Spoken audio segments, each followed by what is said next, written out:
UFC Saudi Arabia. This is the weigh-in recap show, full card predictions, and the betting breakdown. I'm looking forward to talking about each of the matchups on this card after seeing the fighters on the scales.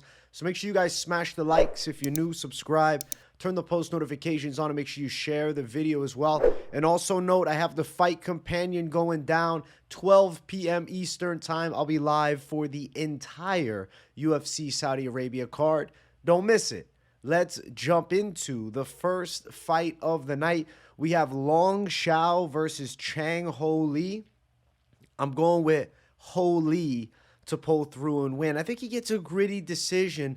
Xiao's scrappy as hell, and he's a little bit flawed as far as his striking technique goes. He has a habit of kind of leaving his head in the center, right there to be hit, kind of dipping a bit forward. But he's insanely durable. He's in great shape, and I think he's going to be a difficult fight for Chang Li. It's just Li should be able to time some takedowns here, get on top of him, control him a bit. I see him as a little bit more of a technically superior guy. And then when you also bring into the physicality, Li's strong and he's got a good gas tank. And Xiao is a guy that can wear on opponents, right? Outdog opponents. Li can do the same. And I think with the technique being superior, he's en route to getting a win. We got to pull up the scales for these guys, both on weight 136. This is the road to UFC bantamweight finale. And let's first check out Xiao, who's looking like he's going, I don't know, 1/3 Super Saiyan with the stripe on his hair. It's a cool look for him. I respect it. He's trying to rock with something badass. I think he's in great shape. He looks really good here physically. I give credit where it's due. He's coming to fight. These guys both want it bad. And I think this is actually going to be a really interesting matchup. And then you got Chang Li, not nearly as badass with his look. Doesn't have any crazy hair, but you can see a little bit of a shiner on his eye there. You can tell he's definitely been sparring pretty hard for this fight. I think Li pulls through. 29-28 decisions, pretty live. Let's check out the face-off between both of these two. We got it right here, and let's pop it right up. Boom, there it is. Respectable intensity. Chang Li's a good wrestler. I think he's the better wrestler. I think he's got the gas tank. I feel like Li's getting his hand raised on the judges' scorecards. There's the face-off. Xiao's going to make it a dog fight, though. He's not going to go down easy. He's going to be scrapping. He's going to be throwing hard. But I think that, like I said a little earlier, Li's technique is superior. And when both guys got the dog in them, I got to favor the technician. As far as the odds, depends where you go. Li is an underdog at plus 100 here. That's over at Bovada. But he's a minus 114 favorite over at Bet Online. So depends where you're throwing down. Essentially, even money lines on both sides. I'm going Chang Li. I think he's a decent value money line, but you got to note it. He's never fought in the UFC, and this is the biggest fight of his life. I'll zoom into the odds a little bit because I know at times when they're a little far out, it's blurry. Over 2.5 is minus 245. I think that's pretty live as well. Li by decision plus 210. I'll be straight up with you guys. If you're looking to play this fight, I think the only two ways to do it are you're maybe touching the over rounds or you're just attacking Chang Li and you're having some faith in his skill set and you're picking him straight money line at essentially even odds. So Chang Li to start the night with a W. Let's keep running. Next fight on the card is Magomed Gadzhiyasulov versus Brenson Ribeiro. I've been picking Magomed Gadzhiyasulov, but it will be insane to say there's no knockout chance for Brenson. So, like, you know, betting-wise on this one, I'll talk about it in a minute, but I kind of have an early thought I'll just throw out. You could maybe hedge with, like, Ribeiro in the first round. But Magomed Gadzhiyasulov is a really good technician. He has good kickboxing from the outside. He uses range pretty well, and he can also time some takedowns. But where I worry about Magomed Gadzhiyasulov is in the close range. Brenson Ribeiro has scintillating knockout power. He's a devastating physical force, and he also brings into this fight a solid 5.5-inch reach advantage. He's good in the pocket too, so he can touch him from the outside and rock him in close. Where Ribeiro normally gets himself in trouble is by being reckless. I mean, he's a guy who's willing to throw bombs and sit in the pocket and mix it up, and that got him flatline against Miang Zhang. It's gotten him knocked out before, but he's also gotten sick knockout wins on the record. Gadzhiyasulov should come into this fight with a high IQ game plan. If Gadzhiyasulov tries to be like these other guys, sitting in the pocket, mixing it up and banging, you have essentially a coin flip fight. It becomes a 50-50. But if Gadzhiyasulov is patient, if he tries to work from the outside while timing takedowns, looking to wear on Ribeiro a bit, I think then his game will come together better. I'm going to go Gadzhiyasulov. I think he can get a finish. I think he may even get a submission finish in this fight.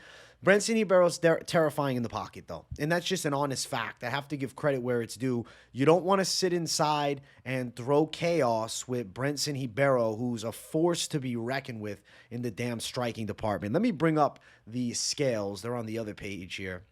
Let's check these savages out. We have first, let's see who comes up first. Brandon Ribeiro, who looks in fantastic shape here. I mean, the dude's jacked, the dude's shredded, and the dude looks psychotic. He's got that crazy look in his eyes like he's ready to fucking kill. So, mad respect to the Ribeiro side. He's an intimidating dude. And then on the opposite side, you have Magomed Gadzhiyasulov. Gadzhiyasulov is in decent shape as well. He's supposed to win this fight. I mean, he's a big favorite. The hype's on him.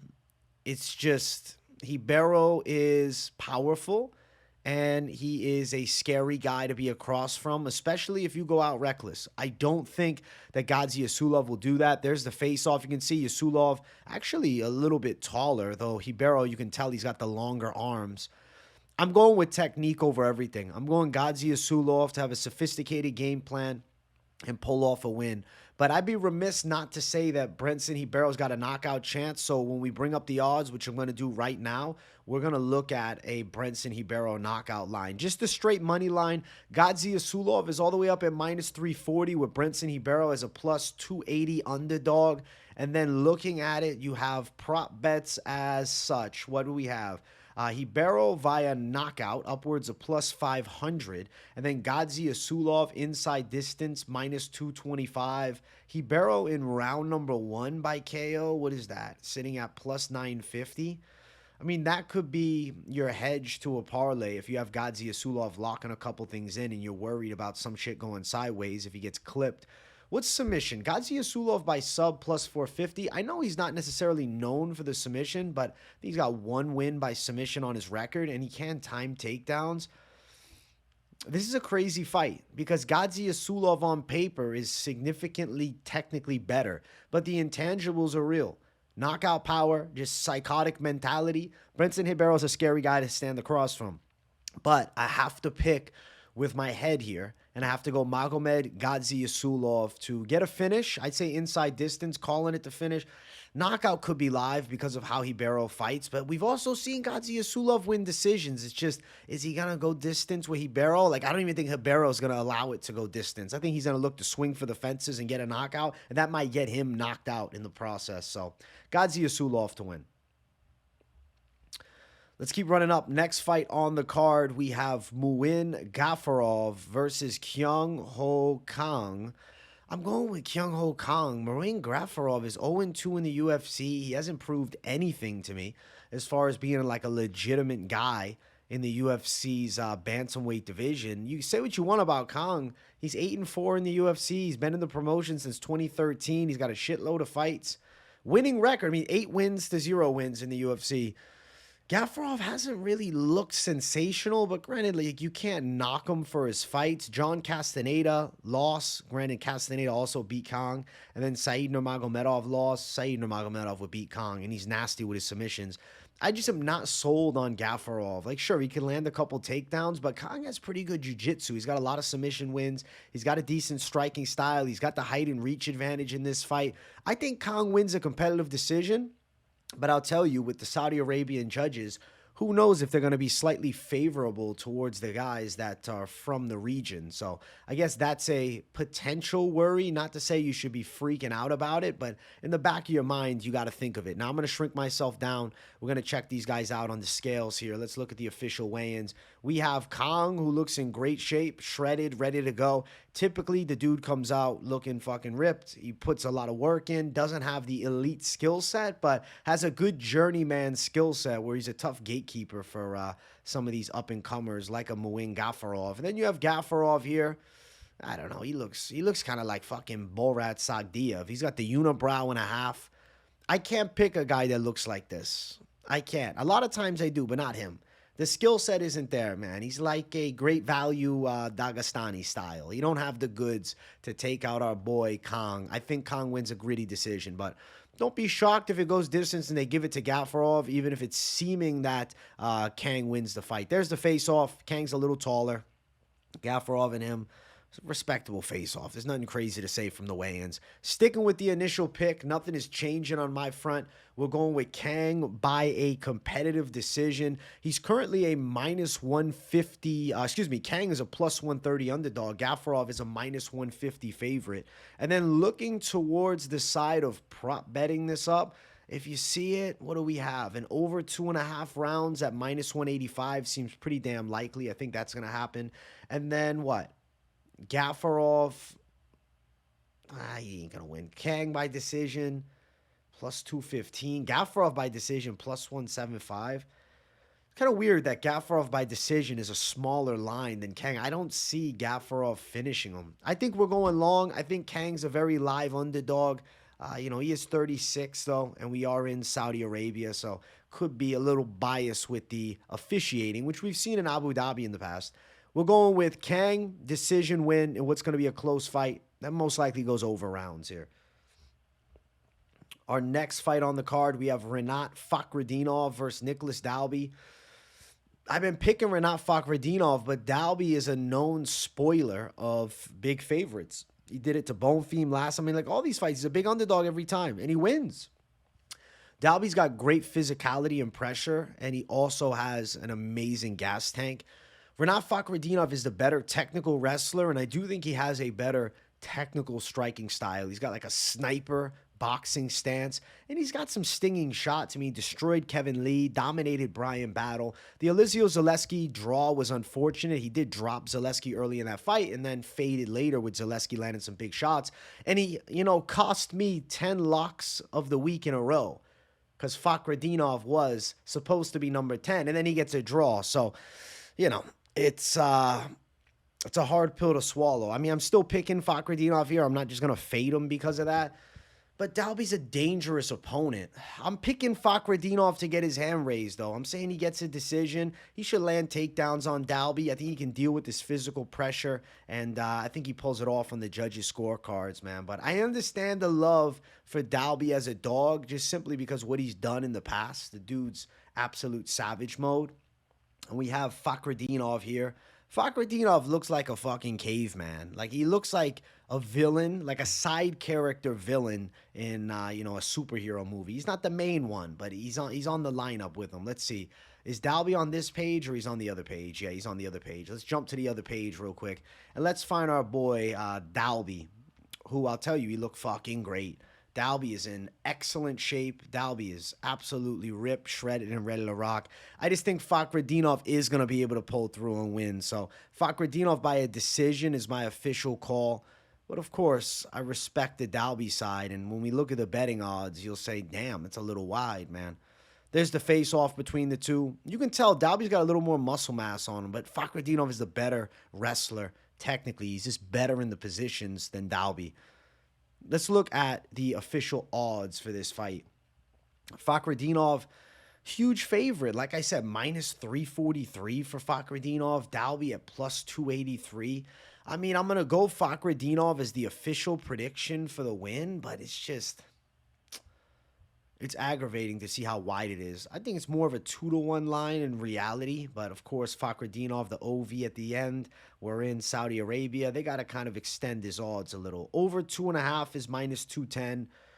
We're probably going long. Fakhretdinov by a decision is the official pick that sits at plus 100. So give me Rinat Fakhretdinov to end Nicolas Dalby's underdog streak and get himself a marquee win and bounce back from an unfortunate draw against Alizio Zaleski. So we're going with Fakhretdinov to pull through. Let's keep running. Our next fight on the card, we have Muhammad Naimov versus Felipe Lima. I've been picking Muhammad Naimov. Lima's stepping in on 3 days' notice and somehow has become a favorite in this fight. Now, Lima is a sensational prospect. He has incredible jiu-jitsu. He's very athletic. His stand-up game is good, too. Solid striker. Obviously trains with All-Stars team. Also works with Nascimento in his Brazilian jiu-jitsu. And he's really good. I think he's an awesome prospect at 26. But Naimov is 3-0 in the UFC. Proven guy was supposed to be on this card. I was picking him over Melsik Bagdasaryan too. And now Felipe Lima jumping in on this short notice is the favorite. Like, unless this is the second coming of greatness, that Lima's the next undisputed world champ. Like, I think right now you have to favor Naimov to be able to beat him. Naimov has more power in his hands. As far as the wrestling goes, I think Naimov can defend Lima's grappling attempts. I will give credit where it's due. I think Lima has better jiu-jitsu than Naimov. It's just, can he get it there? I really strongly lean no. I think there's value on the money line here with Naimov if you are on the betting side, which we'll talk about in a moment. But first things first. Let's see the scales. Let's get our boy Naimov up. Where is he at? Where is Muhammad Naimov? The next page. All right. Let's see who comes up first. Felipe Lima. I will say Lima's got a look of somebody that's going to be special in MMA. I'll tell you that straight out the gate. But does that mean up a weight class on 3 days' notice? He's beating a guy who's pretty skilled in Naimov? I just will say no. And then there's Naimov. Naimov looks like a more chatted upgrade version of Gafurov. Like a cleaner Gafurov is essentially what Naimov is. I think Naimov can win this fight. I think it's going to be a hard fight, but I think he gets the decision here. I know you can say, oh, but he was preparing for a striker. Now he's got a guy that's good at grappling. Fair points, but also, I mean, Lima's a 3-day notice fill-in.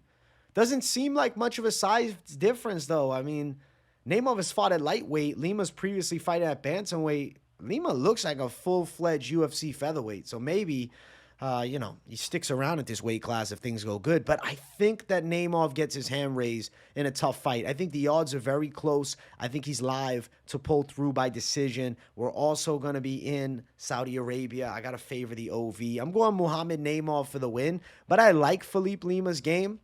And I think he has a lot of upside potential and definitely somebody in the future that I'd be throwing some fucking money down on. I think he's a very good fighter, and I think the potential's 100% there. Look at this, though. Naimov's the underdog, -105 with Lima at -115. I mean, you can throw love on that money line side down and at even money, like 3-0 in the UFC versus 3 days notice. It normally doesn't work out well, no matter how much upside potential you have a 3-day notice fight in the UFC.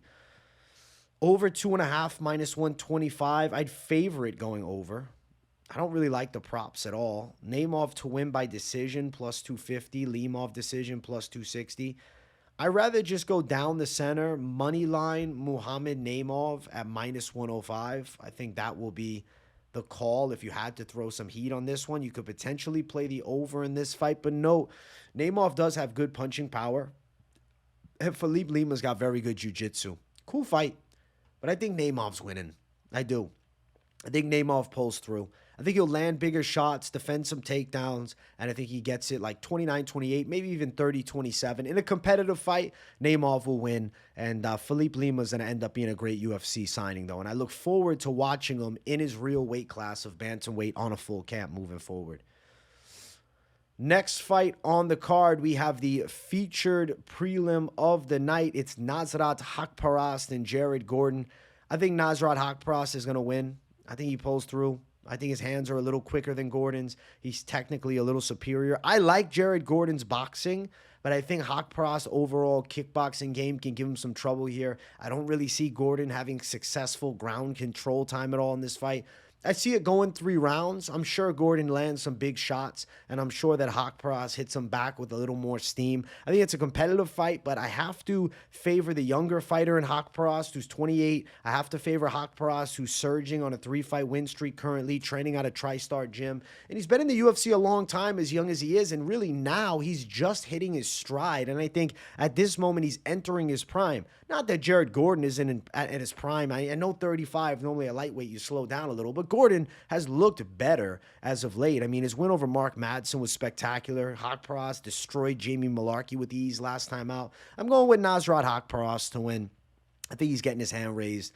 Now, as far as the scales between these two, Nasrat Haqparast and Jared Gordon, we'll look at Jared Gordon first. He's happy to be there, man. Happy, jolly Jared Gordon, ready to go. I don't know why, but this is giving me very Pee Wee Herman vibes right here. Holy shit. That's a funny picture of Gordon, man.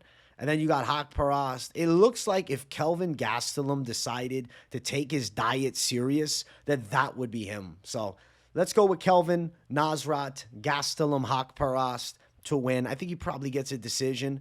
If he finished Jared Gordon, I think that would be massive for his career. But, you know, historically, Haqparast is more of a round winner than a knockout guy.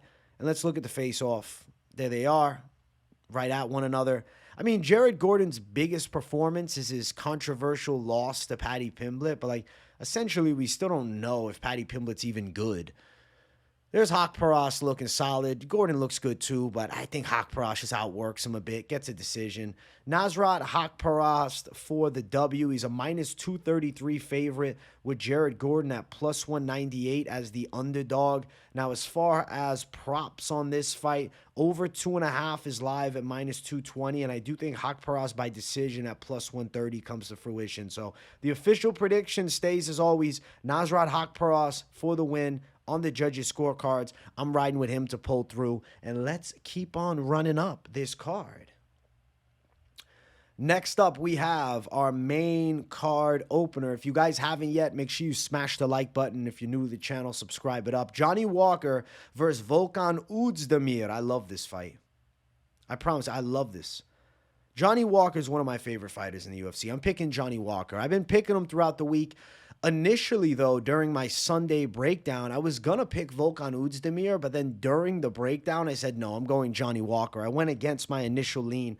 I think Johnny Walker can club Oezdemir. Now we have Father Walker in the cage as well. He's got a kid. There's a lot of motivations for Johnny Walker in this fight here. And then on top of it, I think we've seen an improved version of Johnny Walker. And I know his last two have been against Magomedov Ankalaev, who, you know, arguably the best light heavyweight in the world. And then last time out, yeah, he lost to Magomedov Ankalaev, but there's really no shame in that L. I think he could catch Volkan Oezdemir and potentially knock him out. Walker does have a big height and reach advantage. We'll look at the face-off in a moment, and you'll see these guys going side by side. First things first, though, let's check out the scales. How do the frames look? Let's find our guy. Volkan, he goes to his watch, no time. I mean, looks like the typical Volkan Oezdemir. He's kind of got a mushy, gooey type look to him as of late. But still, Volkan can box his ass off. He's a pretty good fighter. Volkan Oezdemir is good. And then on the opposite side, you got Johnny Walker, who looks fucking chaotic this week. I got to say, I like this look for Johnny Walker. Look at the hair. Psychotic haircut. Absolutely stacked with muscle, but not overly jacked. And I think he's ready to pull through and win. Now, as far as the face-off between these two, let's check it out. We got Johnny Walker with the craziest hair in the fucking fight game right now. And we got Volkan Oezdemir, Baldy Mac. Bro, I think Johnny Walker is catching the chin. I think Johnny Walker's knocking Volkan out. I'm going with Johnny Walker. I think he's going to really put a performance out there to be proud of and get people talking about him once again. I don't know about him fighting for a belt, but I think he's going to still be remaining like in that upper echelon of like the top 7. Walker's a slight favorite at minus 114, but really it's minus 110 on both sides. Oezdemir minus 106 is an ever so slight underdog. It's even money fight. Over rounds is minus 155. It's a Johnny Walker fight. You're playing with fire if you're going over rounds. Walker to win via KO plus 240. Volkan Oezdemir historically, though, is pretty durable, but I really could see Walker clubbing him with a huge right hand and flattening him. So I'm going Johnny Walker for the win. I think Father Walker comes through in Saudi Arabia and I think remains one of the best in the light heavyweight division. I mean, he's definitely top 7. And I think he can beat Volkan Oezdemir in this fight. I think he's going to be a little quicker on the feet, length advantage, physicality advantage, and just chaos advantage. So give me Johnny Walker via knockout over Volkan No Time Oezdemir. Our next fight on the card, we have Shara Bullet Magomedov versus Antonio Trócoli. Shara Bullet's matchups have been mixed and matched all around. He was supposed to fight Jolton Luterbach. Luterbach tests positive for steroids, pulls out of the fight. Antonio Trócoli steps in. He flew in today. Like, he got here at like 1 a.m. and he weighed in at 185. He was supposed to fight Ikram Aliskerov last week. Trócoli's been trying to get fights for ages, so it's just good to see that the weight was on point, and it's seeming that this fight's actually going to happen tomorrow. Fingers crossed, though, please. Shara Bullet has been the pick all week, obviously. Or I guess all days, past couple days. I think Shara Bullet, Technically, going to have a striking advantage, definitely a knockout power advantage. Trócoli's edge is going to lie in the Brazilian jiu-jitsu. That is the one area where he has an advantage over Sharabullet. And we have seen Shara on his back. So when we talk the betting side, I think I have an interesting thought process. Now let's bring up Sharabullet, a.k.a. Patches the Pirate. Where's our guy Sharabullet? Psycho Sharabullet with his one eye and his ginger beard. He's the freakiest looking Dagestani fighter in the world. And that's saying a lot here. I like Sharabullet to pull through. His striking is sensational, man. And I do think Trócoli's going to struggle on the feet a ton with him. Now we have Trócoli, who looked absolutely jacked. Trócoli's in great shape. He did test positive for steroids in the past. And he is a former welterweight, but he's become a full-fledged UFC middleweight. And I think he looks pretty good on the scale, especially on short notice. And now we got the face-off between the two, the Pirate and the, jacked-up Brazilian with all the tattoos. I won't lie to you, Trócoli physically looked very impressive to me. And if they hit the ground, I'll be a little worrisome for Sharabullet because against Bruno Silva, his takedown defense was a little bit subpar. And if Trócoli's on your back, you're in trouble. Trócoli's got good jits. Now, Trócoli's a plus 400 underdog. Sharabullet, the minus 550 favorite. Sharabullet is still a pretty confident call against a Trócoli, who I just don't think is all that high caliber. But if you like Magomedov by KO, you're getting no love. It's minus 190.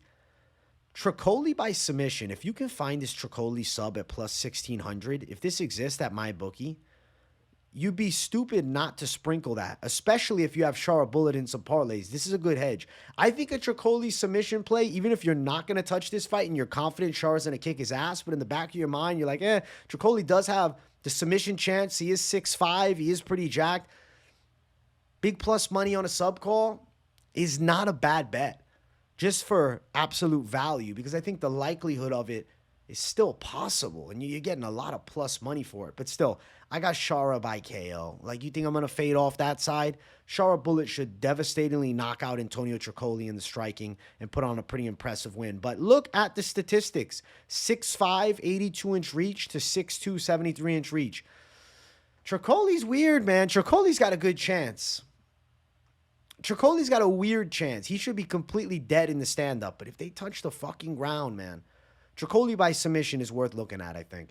Even though I expect Sharabullet to knock him out, how can you not have an idea of, maybe he subs him? He hasn't fought in years, too. Almost 3 years off for Trócoli. 6'5", 82-inch reach. Like I said, maybe a sub prop. Maybe it's a hedge. Maybe it's a D-gen bet. But ultimately, Sharabullet is the official prediction by KO. It's just no money to be made on his money line. Next fight on the card, we have Kelvin Gastelum versus Daniel Rodriguez. I've been picking Kelvin Gastelum all week, and then fucking weigh-ins come along, and he's like, no, I got to do it at 85. It is what it is. It's like you'd expect Kelvin Gastelum to show up with a visible ab, right? Oh, we have to move up in weight. I'm having issues with the scales. No, it doesn't look like Kelvin Gastelum has watched what he ate at all. Like, Kelvin Gastelum is a certified fat boy. He's a good fighter, but he's a certified fat boy. Look at Kelvin Gastelum's physique. Reminiscent of fucking Jack Black's Nacho Libre. That's who Kelvin Gastelum looks like to me. And then on the other side, you got D-Rod, who looks like a fucking thug. He looks pretty sick, though. I give credit. The tats are badass. He's in good shape. I'm very proud of him for being willing to take this fight at 185 pounds when it was scheduled for 170 since the start. And then Gastelum's like, yeah, I can't make weight. And then a month ago, you got videos of him eating fucking fatty tacos and shit like that. And then look at the face-off. Look at the gut. Look at the fucking gut on Gastelum. So aggravating. I still think Gastelum's going to win. He's better at 185 than he is at 170. But damn, he looks like dog shit. Damn, he looks fat. I mean, Kelvin Gastelum, thankfully, has never looked good. But, let's stop this nonsense of you dieting down to 170. Kelvin, you're an 85er, and you should stay there. Don't fuck with D-Rod like this. He owes D-Rod some money. They should pay D-Rod something extra for taking the fight. He accepted it. Like, if they said no at 170, Gastelum comes in at 185, the fight would have been canceled. So, a lot of respect to the G, D-Rod. The odds have come down for Kelvin Gastelum a bit at minus 200. But I will tell you, Kelvin Gastelum is the quicker boxer and the better wrestler than Daniel Rodriguez.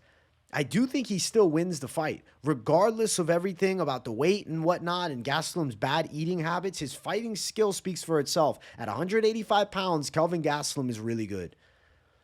D-Rod plus 177 is the dog. I'm still sticking with Gastelum, man. The flat cap lock of the week is Kelvin Gastelum. Over rounds minus 260 makes a lot of sense. Gastelum on the scorecards plus 105. I think KG's pulling through. He's a 2-1 favorite now. The odds have gotten closer. You know, with Gastelum showing up with a beer belly. I know people are like, oh, it's at 85. Maybe this is worse. But this might be better for Gastelum. This might have been his plan all along. Let's suck D-Rod down because D-Rod had to put weight on to go up to 185. He was preparing for a cut at 170. Not like Gastelum has like a true size advantage, but he didn't really have to cut too much weight. He's just walking around at fucking 195. He probably slimmed out 10 pounds. Kelvin Gastelum skips a meal. He's 185. For whatever reason, 170 is just not possible. The UFC should never allow him to do 170 again. Gastelum is a middleweight for life. And I'm picking Gastelum to win regardless of all the bullshit. We're going KG, Kelvin Gastelum for the W by a decision. And I feel pretty good about that pick regardless of all the bullshit and nonsense with the weigh-ins. Next fight, we got Sergey Pavlovich versus Alexander Drago Volkov. I've been picking Alexander Drago Volkov to win, and I think a lot of people find that crazy, but they have sparred together, and Volkov has really played into the narrative of, like, Pavlovich destroys him in sparring, but I don't know. I think he's kind of doing it to fuck with the media a bit and maybe even fuck with the betting lines. Volkov knows Pavlovich's game. Like, I mean, everybody does, but somebody that's felt his shots in sparring before definitely knows. Alexander Volkov is a technically better striker, though. Pavlovich is a better boxer and a better knockout artist, 1,000%. But I don't think Volkov is just going to sit in the pocket and bang reckless shots. Volkov from the outside has a kickboxing edge. Volkov also has knockout power. And Alexander Volkov's not chinny. Say what you want about Volkov, he's never been chinny. He's got one knockout loss in the UFC. It was against Derek Lewis at the end of the fight in the third round. He's got one first-round loss in the UFC. It was against Tom Aspinall by submission. Arguably, he did better against Tom Aspinall than Pavlovich. Pavlovich hit Aspinall with one shot, kind of seemed to wobble him a bit, and then got completely flatlined.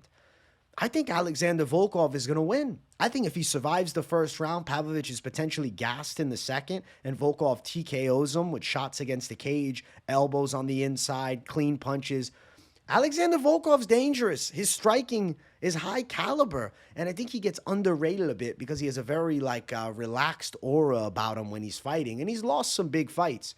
But I think stylistically he does well with Pavlovich. And if they go to the ground, you got to favor Volkov by submission as well. I'm going with Alexander Volkov to beat Pavlovich. A major factor is potentially surviving that first round onslaught. Let's look at the scales before we talk the odds, but I got some interesting takes with the betting lines. All right, let's look at Sergey Pavlovich first. There's Pavlovich. He definitely doesn't look nearly as jacked as that pick that was floating around through social media. That was a fraudulent pick. That pick made him look like Brock Lesnar. He looks like the average Pavlovich. I was like, man, is he back on the steroids? No, he's not. Then we got Volkov, who looks pretty good on the scale as well. Volkov's looking jacked. Volkov's got some mass on him. Alexander Volkov's in this fight, man. I really believe he's got a chance to beat Pavlovich. I think he can knock him out. And I've been a big Pavlovich believer, but if he doesn't get you out early, what happens? Especially against a guy who's trained with him before. And you look at the size advantage for Volkov. I know Pavlovich has the reach edge, but I still think that Volkov is better from the outside. And most of the time, Pavlovich's style, he's going to blitz you with chaos, closing the gap, trying to throw hammers. Volkov is a technically better kickboxer from range, and I think he's got better footwork. And like I said, if they tie up and go to the ground, Volkov could surprise people on the floor. Very respectable face-off. They were saying something to one another about respect. I don't know. I think it was in Russian, so maybe I didn't understand it all. I was trying to decipher it. If you know what they were saying, let me know in the comments. I want to know. But yeah, I'm going with Drago Volkov to pull off a big upset in this fight. Now, as far as the odds, Pavlovich is a minus 242 favorite. Volkov a plus 207 underdog. So I'm going for the plus 200 dog. Looking at ways to prop bet this fight, and over rounds is plus 135. But no matter what side you're on, I think that's a little bit risky because I even think Volkov could win earlier than the over 1.5 mark. You see what I'm saying? It's not just about it going over 1.5. All right, so Volkov to win inside distance at plus 340. That's a decent little prop, but obviously the money line's fantastic. Pavlovich to win by KO in round number 1 is plus 150. So, I mean, you could potentially hedge something up if you like the Volkov dog side, but you're a little worrisome. It's not a horrible idea, just an idea to throw out. Pavlovich is probably to win in the first round, or Volkov beats him. I'm going with Volkov as an underdog. I can see Pavlovich being tired come round 2. I can see Pavlovich getting touched from the outside in round 1, missing with some wild shots. And then what happens when Volkov stings him with something? What if Volkov puts him out in the first round? I think people really underplay Volkov's punching power. Alexander Volkov is a full-size heavyweight. He's dangerous. He weighed 258. Pavlovich at 260. These guys are both the same thickness. And it's not like Volkov's chinny. Arguably, Pavlovich has a worse chin than Volkov. He's got 2 first-round knockout losses in the UFC. Granted, Overeem and Aspinall. Fair. I'm going with Alexander Volkov to pull off an upset win. Volkov for the finish in this fight. Let's jump to our main event of the evening. If you guys haven't yet, make sure you smash the like button. If you're new to the channel, subscribe it up. We got Robert Whittaker versus Ikram Aliskerov. I've been picking Ikram Aliskerov to pull through and win the fight throughout the entire week. I do think he pulls it off, man. I do.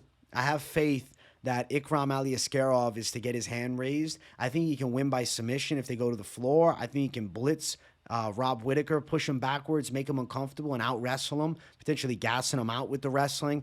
Rob Whittaker is the slicker striker. I will never argue that sentiment. But what I'll tell you, though, is Ikram Aliskerov is the better wrestler, and he's got good pressure. And I definitely think Rob can hit him with some shots. And I've seen people say, oh, Phil Hawes punched Aliskerov with a few shots. It's not about him getting hit. It's about if he can absorb the shots, which I will predict he can, and then continue to press Rob Whittaker, make him uncomfortable, and wrestle him. Whittaker's going to be in trouble then. I think Ikram Aliskerov's wrestling game is extremely high level. I think he's in great physical condition as well. And I think he's going to beat Robert Whittaker and emerge as a top 5 threat in the UFC middleweight division. And honestly, stealing the Khamzat Chimaev thunder and building a massive fan base. We know how Hunter Campbell sold it to him for sure. You can take Whittaker's fans. You can take Khamzat's fans. And I think he can pull it out. Whittaker's going to have to slip on him, move, and catch him with a counter shot and probably put him down. Aliskerov is going to look to make him uncomfortable and bring pressure. Another fact I will bring up is Rob Whittaker has never fought somebody with the style of Ikram Aliskerov. The closest comparison, and it's not very close, but closest, is the pressure fighter in Dricus du Plessis, who bodied Robert Whittaker and finished him. I think Ikram Aliskerov can pressure Rob Whittaker, make him uncomfortable, and finish him as well. I'm going Ikram Aliskerov as an underdog to win in the main event on short notice in Saudi Arabia and emerge as a legitimate title threat. Let's check out the guys on the scales here. Let's look at these savages. We got to go to the other page. They're all the way down at the bottom. All right, where is Aliskerov? No, Whittaker's first. Whittaker looks jacked, shredded, and in fabulous shape. Respect to Robert Whittaker. He looks very good, and he looks ready to rock. Now, on the opposite side, okay, we're going to check out Ikram. He looked in good shape, too. He looked ready to rock, and he seems very mentally focused. Obviously, a Khabib and Islam Makhachev teammate. The guy's got the goods, man. I think he's a special Dagestan fighter. As great as Robert Whittaker is, this is a very hard stylistic matchup, and I think Ikram Aliskerov is the under-the-radar most savage in the UFC middleweight division right now. You're saying, oh, he goes from Warley Alves to this fight. Yes, it's a massive jump in competition, but it doesn't mean he doesn't have the skills to thrive in this fight. There's the face-off between the two. Both guys look ready to go. Rob Whittaker looks jacked. I won't lie to you. Aliskerov looks like Islam Makhachev. Listen, I think Aliskerov is going to do well, man. There is comparisons to Islam Makhachev you can make in a sense, but Makhachev, you know, obviously way more proven, a little lighter-footed, fucking lightweight division. But still, I think Ikram Aliskerov is going to win this fight. Rob's tensing his jaw, fucking tight, hunching the hell out of it. Aliskerov doesn't have the flaw that Khamzat has, which is a very questionable gas tank. Aliskerov, I think, can be ready for 5 hard. As far as the odds, Aliskerov plus 142, Whittaker minus 162. And then looking at it, let's see, the over 2.5 is minus 170. It's live to go over 2.5, but it could end earlier. Aliskerov to win via submission sits up at plus 650, upwards of plus 700. Him by KO is plus 220, and then Aliskerov decision plus 650. I think Aliskerov can get him to the ground and win this fight. I think he could sub him up. I think he could wear on him. I think he can pull off the biggest win of his life. I think that Aliskerov can eat some of Whittaker's best punches. And that, to me, is a major factor into why I think Ikram Aliskerov is going to win against Rob Whittaker, is the fact that though Whittaker has exceptional striking, he doesn't have the one-punch knockout thud, at least not as of late. And I don't think it's enough to keep Ikram Aliskerov off of him. Ikram's going to make him uncomfortable, and he's going to finish him on the ground. We're going Ikram Aliskerov in the main event. Those are the UFC Saudi Arabia predictions, but I'm not done yet. I do want to talk about some parlays. Now, I want to look at yesterday's sheet from this week's Best MMA Bets, and I want to bring this up because I want to see, do these parlays still have power? Okay, are these the parlays that we're going with post weigh-in? So Gastelum, Haqparast together is a good alternate parlay. I still stand on that one. Naimov and Lee could be a good value parlay as well still. Magomedov and Gadzhiyasulov, safe, but I'll be honest, Trócoli, he's a little intimidating. Just at the minus 600 range, it's a little worrisome for Magomedov. But I do think I'm going to create something new for you guys. I just wanted to quickly bring this up before I jumped over to best fight odds. I'm thinking something new that we could create is this. Okay, I think we're going to go with the side of Nasrat Haqparast, who I have a good feeling is going to pull through.